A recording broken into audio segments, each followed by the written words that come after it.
মানুহে আপোনাক লৈ বেয়াকৈ আলোচনা কৰিলে আৰু আপুনি দুখিত হৈ পৰিল আৰু সেই একে মানুহবোৰৰ প্ৰশংসাত আপুনি নিজকে সুখী অনুভৱ কৰিলে। কিন্তু কিয়? কেতিয়াবা ভাবি চাইছেনে? মই কওঁ শুনক। কাৰণ আপুনি এজন পুতলা সদৃশ নিজৰ কোনো অস্তিত্ব নথকা এজন মানুহ। শুনিবলৈ বেয়া লাগিলেও ইয়ে সত্য। আপুনি আপোনাৰ ভাল লগা বেয়া লগাৰ চাবিকাঠি এনেকুৱা কিছুমান মানুহৰ হাতত এৰি দিছে যি এদিন আপোনাৰ প্ৰশংসা আৰু অন্য এদিন আপোনাৰ সমালোচনা কৰি ফুৰিছে। এটা কথা মনত ৰখা উচিত, আপুনি সদায় আপুনিয়ে।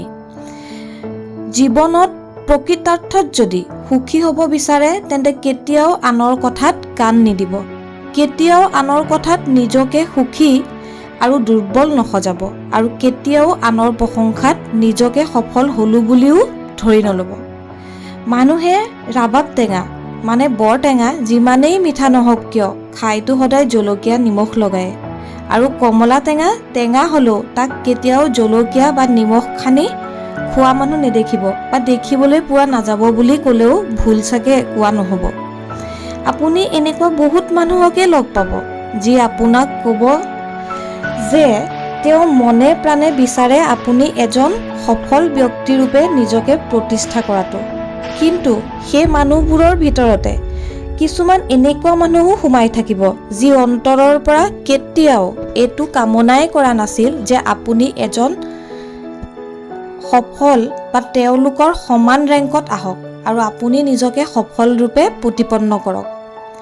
কেতিয়াবা কাৰোবাৰ লগত ভুল বুজাবুজি হ'লে সেই ভুল ভাঙিবলৈ সদায় চেষ্টা কৰিব। কি পৰিস্থিতিত পৰিনো আপুনি কিয় তেনে কৰিবলগীয়া হ'ল তেওঁক ক'বলৈ চেষ্টা কৰিব। কিন্তু নিজৰ নিৰ্দোষিতাৰ প্ৰমাণ কেতিয়াও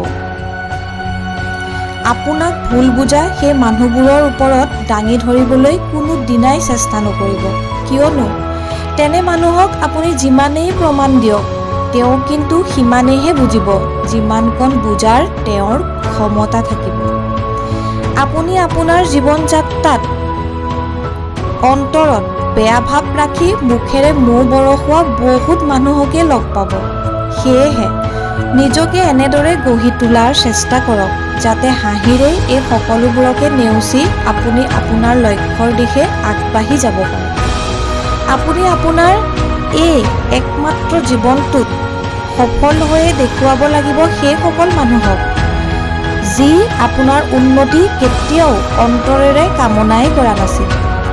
আপুনি নিজৰ ভিতৰতে ভুমুকিয়াই এবাৰ নিজৰ পাৰদৰ্শিতাসমূহক উপলব্ধি কৰক আৰু সেইবোৰকে নিজৰ অস্ত্ৰ হিচাপে আগবাঢ়ি যাওক। আপোনাৰ দুৰ্বলতাখিনিক লৈ মুঠেই চিন্তা নকৰিব, সেইবোৰ মানুহৰ ওপৰত এৰি দিয়ক। কিছুদিনৰ পিছত নিজে নিজে গম পাই উঠিব। কেতিয়াও নিজৰ তুলনা আনৰ লগত নকৰিব। চন্দ্ৰ আৰু সূৰ্য দুয়োটাই পোহৰ বিলায়, কিন্তু নিজৰ নিজৰ সময়ত। জীৱনত বন্ধুত্ব সকলোৰে লগতেই কৰক, কিন্তু বিশ্বাস সদায় নিজৰ ওপৰত ৰাখিব। শুনিব সকলোৰে, কিয়নো এই সকলোবোৰৰ ভিতৰতে আপোনাৰ আপোনজনো সোমাই থাকিব পাৰে যি কেতিয়াও আপোনাৰ বেয়া হোৱাটো বিচৰাই নাছিল। নিজৰ জীৱনৰ গুৰুত্বপূৰ্ণ সিদ্ধান্ত সদায় নিজেই লওক। আপুনি হয়তো ভালদৰেই জানে আপোনাক আপোনাৰ বাহিৰে কেতিয়াও আনে ভালকৈ চিনি পাব নোৱাৰে, সঁচা। কিন্তু নিজকে সদায় শুদ্ধ বুলি ভবাৰ ভুলটোও নকৰিব। যেতিয়া আপোনাৰ এটা সিদ্ধান্তৰ ওপৰত আপোনাৰ সম্পূৰ্ণ ঘৰ এখনৰ প্ৰতিজন সদস্যৰ ভৱিষ্যত জড়িত হৈ থাকে, লক্ষ্যটো যদি আপোনাৰ, আপুনি জনা উচিত কষ্টও আপুনিয়েই কৰিব লাগিব। আনৰ ওপৰত কৰা আপোনাৰ আশাবোৰে আপোনাক দুখৰ বাহিৰে আন একোৱেই দিব নোৱাৰে।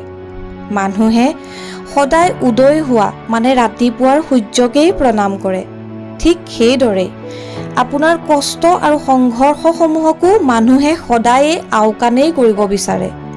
মানুহে সদায় সেইখিনিকেই আওকাণ কৰে যিবোৰ তেওঁৰ সামৰ্থ্যৰ বাহিৰত থাকে। সেয়েহে হয়তো সকলোৱে কয় চাগে, গুৰুত্ব তেওঁকেই দিব যাৰ ওচৰত আপোনাৰ মূল্য থাকে। জীৱনটো খন্তেকীয়া, তাক কিছুমান ফাল্টু মানুহৰ কাৰণে বৰবাদ নকৰিব প্লিজ। আজিৰ পৰাই এতিয়াৰ পৰাই নিজৰ সপোনবোৰ আৰু সৎ ইচ্ছাবোৰ পূৰণ কৰাত লাগি যাওক। সময় গতিশীল, যোৱা সময় কেতিয়াও উভতি নাহে, আমি সকলোৱে জানো। সেয়েহে মানুহে কি ক'ব তাক লৈ চিন্তা কৰি থাকিলে জীৱনত একোৱেই কৰিব নোৱাৰিব। মানুহ এনেকুৱাই, যাৰ ওচৰত একোৱেই নাথাকে তেওঁক লৈ হাঁহে, আৰু যাৰ ওচৰত সকলো থাকে তেওঁক লৈ জ্বলে।